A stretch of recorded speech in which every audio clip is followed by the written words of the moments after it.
In this guide, I'm going to be showing you how to preload the Call of Duty Modern Warfare 4 open beta on Nintendo Switch 2. This is Miguel from Just Boz, and before we get into this guide, make sure to like the video and subscribe to the channel with all notifications on for more content like this. It really does help out the channel and we'd greatly appreciate it. If you have any questions, just ask them down in the comment section below. I'm going to be doing my best to reply to every single comment down there. Preloading for Nintendo Switch 2 starts on August 26th at 9 a.m. Pacific time.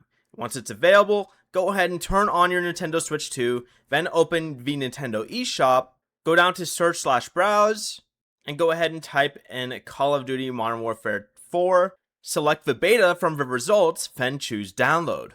The beta will install separately from the main Call of Duty game, so you do not need to have Modern Warfare 4 installed. You also do not need to pre-order the full game to play the open beta. That applies for all consoles.